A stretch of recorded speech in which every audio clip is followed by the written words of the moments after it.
চুলে কাটিং দিচ্ছ গাইস। দেখেন গাইস, এই যে সুমনের কাটিং দেখেন, পোষা ছাগলের যে তোমার চাউল ভাতা খাচ্ছে দেখেন।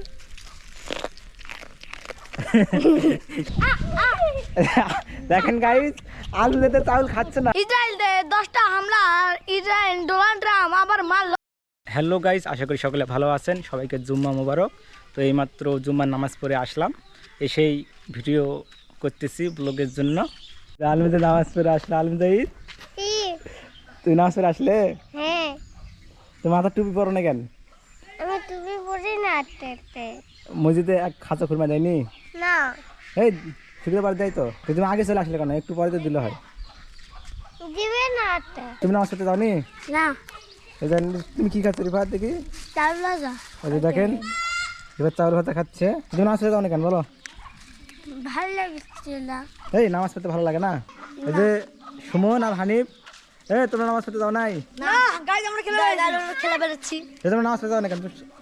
হ্যাঁ দেখো আমার চুলে কাটিং দিচ্ছ গাইস। দেখেন গাইস, এই যে সুমনের কাটিং দেখেন। সুমন, এটা তোমার এটা কি কাটিং? এটা বাটি কাটিং, বাটি দিছি। বাবা, এটা কি এমবাপ্পে কাটিং? দেখেন হচ্ছে সুমন এমবাপ্পে কাটিং দিছে। এদিকে চুল কাটছে, চারিদিকে চুল কাটা, শুধু মাঝখানে ছেড়ে দিছে। তোমাকে চুলের কাটিং কে দিয়ে দিছে? গ্রামে একটা নাপিত আসে, তার থেকে আমি নিয়ে নিয়েছি কাটিং। বাসে তোমার আব্বু আম্মু গালাবে না? না। কেন গালাবে না? কেন তোমার নানা নানি গালাবে না? আরে কে কি করবে, আমি একাই রাজা। বাবা, এই যে দেখেন একদম এমবাপ্পে কাটিং। আর এই যে সুমন, এই তোমার নাম জানো কি? আমার নাম হানিফ হানিফ। মোহাম্মদ।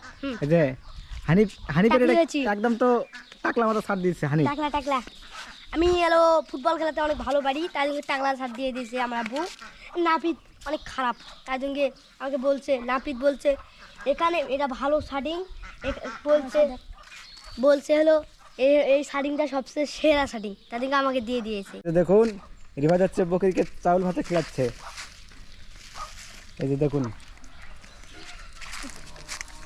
এই যে আরে ভালোই তো। এই রিফাত, কি এটা কার বকরি? এটা আমার। তোমার? এই দেখেন, এটা নাকি রিফাতের ছাগল। তোমার ছাগল তো তোমার চাউল। এই দেখেন একদম রিফাতের উপরে উঠে খাচ্ছে। দেখেন চাউল ভাতা খাচ্ছে। দেখেন সেটা শব্দ হচ্ছে। দেখেন রিফাতের পোষা ছাগল। এই যে দেখেন রিফাত যেখানে যাচ্ছে তার ছাগল সেখানে যাচ্ছে।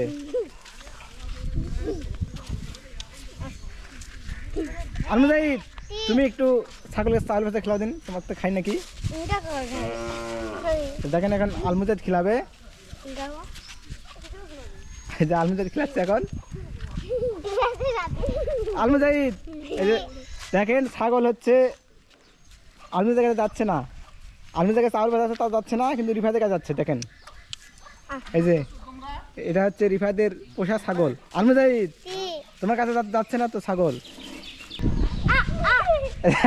দেখেন গাইস, আলমুজাহিদ চাউল খাচ্ছে না, আলমুজাহিদ খাচ্ছে না, শুধু রিফাতের কাছে যাচ্ছে। দেখেন রিফাতের কাছে কিচ্ছু নেই, তারপর রিফাতের কাছে যাচ্ছে। আলমুজাহিদ, এই দিকে দেখাও তো, তোমার কাছে থাকতেছে না কেন?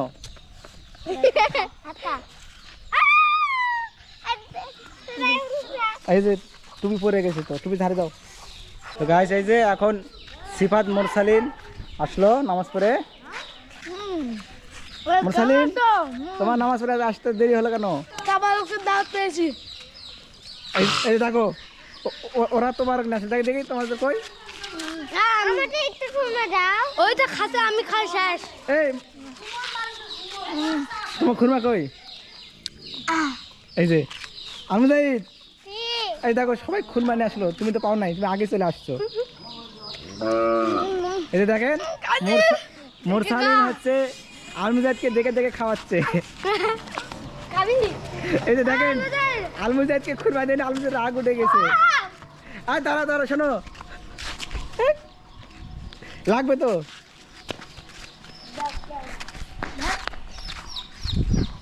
ওটাতে মারি না লাগবে। মোরসালিন, তুমি এই আলমুজাহিদের জন্য একটা খুরমা আনবে না? আছে তো, পেট আছে আছে আছে, দেখবে এটা আছে আছে। এটা আলমুজাহিদ, শোনো তুমি আগে আসছো কেন? তুমি তো পরে আসলে তুমি খুরমা পাইতে। আছে সত্য আছে, দাঁত থেকে তুলে খা, ধর খা। দেখেন শিবা দেখে শোনো, কি কি খবর তোমার? খবর আমি ওইসব খবরের ব্যাপার নিয়ে আমি জানি না, আমি ওইসব খবর দিতেও পারি না, খবর করতেও পারি না। তুমি একা একাই খুরমা খেলে, আমাদের জন্য আনলে না, এতে তোমাদের খবর আছে। আমার খবর বলবো, আমার খবর বলবো, আমার খবর ইসরায়েল 10টা হামলা, আর ইসরায়েল ডোনাল্ড ট্রাম্প আবার মারলো 10টি মিসাইল। তো গাইস এই যে দেখেন আমগুলো কত বড় বড় হয়ে গেছে, এই যে দেখেন আমগুলো অনেক বড় বড় হয়ে গেছে। তো এই যে নাটি দিয়ে এই আমগুলো ঢোকাতে হয়েছে যেন আমগুলো পড়ে না যায়। তো এইদিকে এই গাছের আমগুলো অনেক বড় হয়েছে, দেখেন কত বড় বড় আম হয়েছে। তো এই যে এখানেও আম হয়েছে অনেকগুলো, এই যে দেখতে পাচ্ছেন। এইভাবে সবগুলো গাছে এভাবে নাড়ি দেওয়া হয়েছে যাতে আমগুলো যেন পড়ে না যায়, এই যে দেখেন। তো এই যে এখানে টোপার মধ্যে কতগুলো হাঁস বেঁধে রাখা হয়েছে, এই যে এই হাঁসগুলো যাতে জমি থেকে ধান না খায় এর জন্যে বেঁধে রাখা হয়েছে। তো গাইজ ফসলের মাঠে আসলাম, তো চারিদিকে অন্ধকার হয়েছে, দেখুন যে দেখুন চারিদিকে অন্ধকার হয়ে গেছে, একটু পরে বৃষ্টি আসবে। এই যে দেখুন ধান একদম পেকে গিয়েছে, এই যে দেখুন ধান একদম পেকে গিয়েছে। তো আর কিছুদিনের মধ্যে কালকে হয়তো এই ধানগুলো কাটা পড়বে। তো দেখুন একদম চারিদিকে অন্ধকার হয়ে গেছে, একটু পরে বৃষ্টি নামবে। তো গাইজ এখন বৃষ্টি পড়তেছে টিপ টিপ করে। তো ভিডিওটি এখানেই শেষ করতেছি। তো ভিডিওটি ভালো লাগলে চ্যানেলটা অবশ্যই সাবস্ক্রাইব করবেন। সবাই ভালো থাকবেন, বাই বাই বাই।